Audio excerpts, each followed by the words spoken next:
നമസ്കാരം. പ്രധാന വാർത്തകൾ.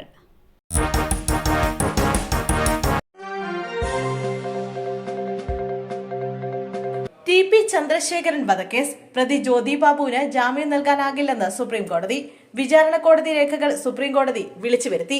സീൽ വെച്ച കവറിൽ സമർപ്പിക്കണമെന്ന് നിർദ്ദേശിച്ചു. ഇടക്കാല ജാമ്യം അനുവദിക്കണമെന്ന പ്രതിയുടെ ആവശ്യവും പരിഗണിച്ചില്ല.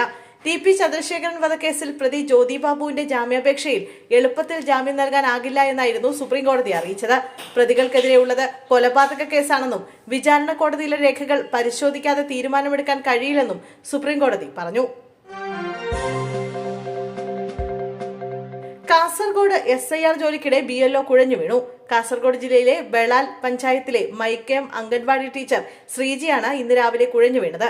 കുഴഞ്ഞു വീണ ശ്രീജയെ കൊന്നക്കടുള്ള സ്വകാര്യ ആശുപത്രിയിൽ പ്രവേശിപ്പിച്ച് ചികിത്സ നൽകി. ശ്രീജയുടെ ആരോഗ്യസ്ഥിതി തൃപ്തികരമാണ്.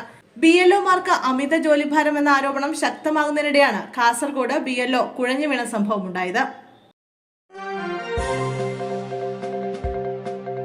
ശബരിമല തീർത്ഥാടകരുടെ വാഹനം മതിലിടിച്ച് അപകടം. പരിക്കേറ്റ തീർത്ഥാടകരെ ആശുപത്രിയിലേക്ക് കൊണ്ടുപോയ വാഹനവും അപകടത്തിൽപ്പെട്ടു. മുണ്ടക്കയം അമരാവതിയിലാണ് അപകടമുണ്ടായത്. തീർത്ഥാടകരുടെ വാഹനം മതിലിടിച്ചു കയറുകയായിരുന്നു. കർണാടകയിൽ നിന്നുള്ള തീർത്ഥാടകരാണ് വാഹനത്തിലുണ്ടായിരുന്നത്. പരിക്കേറ്റ തീർത്ഥാടകരെ ആശുപത്രിയിലേക്ക് കൊണ്ടുപോയ വാഹനവും മറ്റൊരു വാഹനത്തിലിടിച്ച് അപകടമുണ്ടായി. പരിക്കേറ്റവരെ ആശുപത്രിയിലേക്ക് മാറ്റി. ആലപ്പുഴയിൽ കോൺഗ്രസ് ബൂത്ത് പ്രസിഡന്റ് ആത്മഹത്യക്ക് ശ്രമിച്ചു. നിരണത്ത് C. ജയപ്രദീപാണ് ആത്മഹത്യക്ക് ശ്രമിച്ചത്. പത്തിയൂർ ഗ്രാമപഞ്ചായത്തിലെ 19-ാം വാർഡിൽ സ്ഥാനാർത്ഥിയാക്കാത്തതിൽ മനനൊന്താണ് ആത്മഹത്യാ ശ്രമം. ജയപ്രദീപിനെ 19-ാം വാർഡിൽ UDF സ്ഥാനാർത്ഥിയാകാൻ തീരുമാനിച്ചിട്ട് സ്ഥാനാർത്ഥിത്വം നൽകിയില്ല.